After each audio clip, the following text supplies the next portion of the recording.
آپ ادھر ہی کھول دیں, ادھر کھولیں بھائی. جی تھینک یو جناب اسپیکر. شکریہ جناب اسپیکر. پہلے جناب اسپیکر میں ایک عرض کروں گا ضرور جوائنٹ سیشن کے بارے میں. ورلڈ اوور تو یہی ہوتا ہے کہ جب جوائنٹ سیشن آ جاتا ہے تو لوگ بڑی امید کے ساتھ سنتے ہیں. 2-4 دن پہلے اس پہ بڑی ڈسکشن ہوتی ہے کہ جوائنٹ سیشن میں کس قسم کی قانون سازی آ رہی ہے. ہمارے ہاں یہ ہے کہ آئین 2 قسم کی قانون سازی کی یہاں اجازت دیتا ہے جوائنٹ سیشن میں. ایک وہ جو آرٹیکل 70 اس کو کور کرتا ہو جناب اسپیکر, اور دوسرا وہ جو آرٹیکل 75 کور کرتا ہو. آرٹیکل 73 وہ چیزوں کو کور کرتا ہے کہ اگر ایک ایوان سے ایک لا پاس ہو جائے اور دوسرا ایوان اس کو 90 ڈیز میں پاس نہ کرے تو وہ جوائنٹ سیشن میں جاتا ہے. آرٹیکل 70 یہ بھی کہتا ہے کہ اگر ایک ایوان دوسرے میں جا کے امینڈمنٹ پاس کر دے تو اس کے ریکویسٹ سے وہ بھی جوائنٹ سیشن میں جائے گا. اور آرٹیکل 75 کا منشا یہی ہے کہ اگر دونوں ایوانوں سے بل پاس ہوا ہو تو وہ صدر کے پاس ایسنٹ کے لیے جائیں, تو آبویسلی صدر بھی پارلیمان کا بھی حصہ ہے, وہ ہیڈ آف دا اسٹیٹ ہے, اس کا ایک رول ہے, وہ اپنا ایسنٹ ود ہولڈ کر سکتا ہے اور فار ریکنسیڈریشن وہ متعلقہ سیشن کو کورٹ کو پارلیمنٹ کو بھیج سکتا ہے. آرٹیکل 75 یہی کہتا ہے کہ پھر وہ جوائنٹ سیشن کرے. آج اس ایجنڈے کے مطابق آپ نے 7 لاز پاس کرنے ہیں, اور یہ 7 کے 7 لا وہی ہے جو صدر نے اس کو اپنا ایسنٹ روکا ہے. اور یہ سارے وہ لاز ہیں جو 1 ڈیٹ یا ادر ڈیٹ پہ دونوں ایوانوں سے پاس ہوئے ہیں. اس لیے اس ایوان کے لیے یہ ضروری ہے کہ پہلی بات تو یہ کہ صدر جو اس کا ایک حصہ ہے, کس بنا پہ اس نے اپنا ایسنٹ روکا تھا, وہ اس پہ ضرور بحث ہونی چاہیے. جناب اسپیکر, اس میں 3 لاز ایسی ہیں کہ شاید وہ تو پرانی ہیں 2023 کو, لیکن باقی لاز ایسی ہیں وہ سارے 2024 اور 25 کی ہے. جو مائنارٹی سے ریلیٹڈ لا ہے, ہم چاہتے ہیں کہ ایسی قانون سازی ہو. مائنارٹیز والے بھی ہمارے بھائی ہیں کہ ان کی پروٹیکشن ایسا ہو جس طرح ہمارا ہو.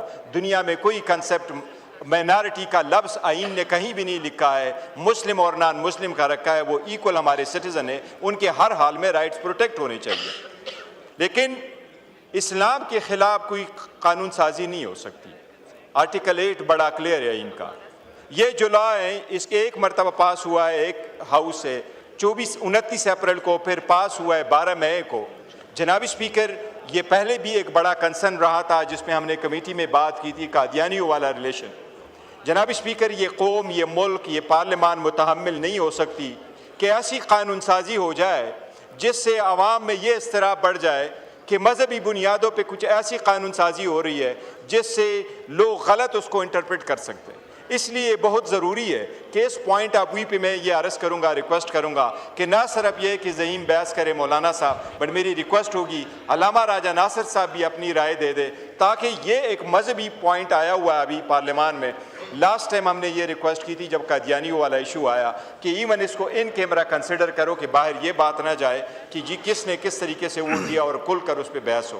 تو مائنارٹیز کی رائٹ ہر صورت پروٹیکٹ ہو, لیکن قانون سازی آئین کے مطابق ہو. اور قادیانیوں کا ایشو بڑا سیریس ہے, اس پہ کہا جائے. مولانا صاحب کی یہ بات بالکل ویلڈ ہے کہ اس میں جو کلاز لکھا گیا ہے سیکشن 35 میں, notwithstanding anything contained in any other law for the time being in force, اس کا مطلب یہ ہے کہ یہ لا اگر یہ سیکشن اس حال میں رہے تو اس لا کو سپریمیسی حاصل ہو جائے گی اوور اینی ادر لا انکلوڈنگ. یہ جناب منسٹر صاحب نے ضرور فرمایا کہ اس میں ہم نے یہ ذکر نہیں کیا کہ notwithstanding any judgment of the Supreme Court, لیکن جناب اسپیکر جب سبسیکوینٹ لیجسلیشن آ جاتی ہے اور جس میں اس قسم کا کلاس ہو, پھر یہ لا پریویل کرے گا دین کی سپریم کورٹ کی ججمنٹس پریویل کرے گی. اس لیے ضروری ہے کہ اس پہ ساری سیراز. راجہ ناصر عباس صاحب.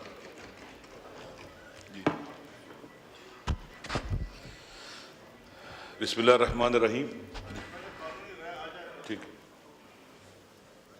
جی راجہ صاحب آپ بات کریں. کامران مرتضیٰ جی میں کامران صاحب کو دیتا ہوں اس کے بعد راجہ صاحب کے بعد. جی کامران صاحب آپ بات کر لیں. کامران مرتضیٰ صاحب کا مائک کھولیں. ان کی کون سی سیٹ ہے وہاں؟ تو وہ عالیہ کامران صاحب ہیں, وہ کامران مرتضیٰ صاحب نہیں ہیں. وہ سیٹ ان کو نہیں دے رہی ہیں. سر میں بیٹھی ہوں. مولانا صاحب یہ بڑا ایک شرعی مسئلہ ہو گیا. اب اس پہ بتائیں کہ عالیہ صاحبہ کی سیٹ پہ وہ بیٹھی ہوئی کامران صاحب اور وہ کہتی میں نہیں سیٹ دوں گی. آپ تشریف رکھیں یہاں مائک کھول دیں. کامران صاحب اس کے اوپر فردر ڈسکشن ڈیبیٹ ہوگا ہاؤس میں. اس پہ جو ہے نا جوائنٹ سیٹنگ میں میری حالت کا اندازہ لگایا جا سکتا ہے. جی کامران صاحب. سر بسم اللہ الرحمن الرحیم. سر JUI پاکستان اس بل پہ جب بات کرے تو یہ تاثر کم از کم ہرگز نہیں دینا چاہتی کہ ہم اقلیتوں کے حقوق کے مخالف ہیں.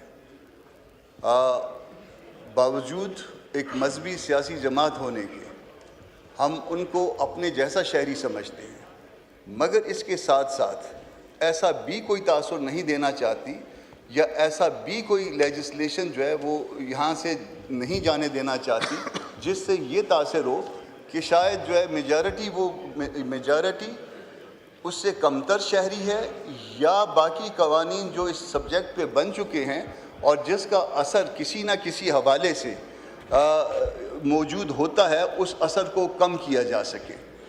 دو باتوں پہ اس میں اعتراض ہے. میں یقیناً جو ہے نا مانتا ہوں کہ بہت عرصے سے یہ معاملہ پینڈنگ ہے اور in presence of a judgment of Supreme Court یہ پینڈنگ ہے, مگر اس لیجسلیشن کو جس نے بھی ڈرافٹ کیا ممکن ہے غلطی سے یا ممکن ہے جان بوجھ کے, دو چیزیں اس میں جو ہے نا وہ بہت قابل اعتراض ہیں. ایک سیکشن 35 سر, سیکشن 35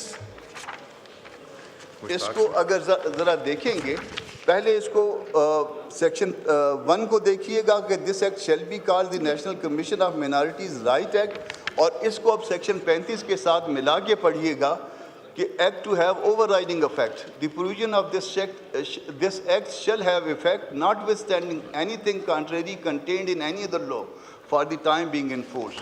اب اس کا اثر کیا ہوگا سر جب آپ اس کو کر دیں گے؟ تو ہوتا یہ ہے کہ جو ریسنٹ قانون سازی ہوتی ہے یہ اس وقت یہ ریسنٹ ہوگی. آج اگر یہ فرض کریے یہ ساؤتھ سے اس جوائنٹ سیٹنگ میں پاس ہو جاتا ہے اور صدر اسسنٹ کر دیتے ہیں تو یہ ریسنٹ ہوگی, اور اس کا اثر یہ ہوگا کہ اس سے پہلے جتنی لیجسلیشن ہو گئی ہے یہ اس کے اوپر اوور رائڈنگ افیکٹ رکھے گا, اس کے اوپر فوقیت رکھے گا.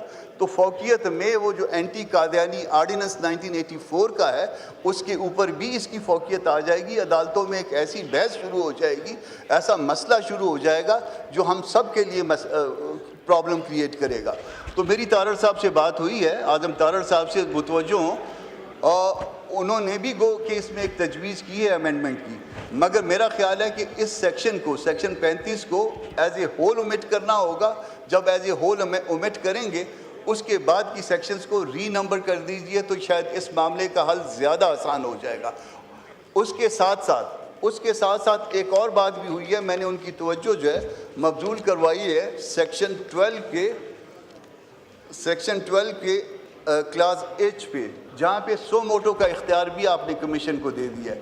ایک طرف آپ عدالتوں سے سو موٹو کا اختیار لے رہے ہیں اور دوسری طرف کمیشنز کو یہ اختیار دے رہے ہیں. تو اگر کسی کو تکلیف کرنی ہے تو ایک 4 روپے کی درخواست جو ہے وہ اس کمیشن میں داخل کر سکتا ہے. تو یہ سو موٹو کا اختیار جو کمیشن کو دینا ہے یہ بھی یقیناً آپ کے اپنے اس جو آپ نے ابھی ریسنٹ امینڈمنٹس کی ہیں اس عمل کی منافی ہو جائے گی. تو یہ سو موٹو کا اختیار کمیشن کو دینا, عدالتوں سے لینا اور یہاں پہ دینا, یہ بھی درست نہیں ہے.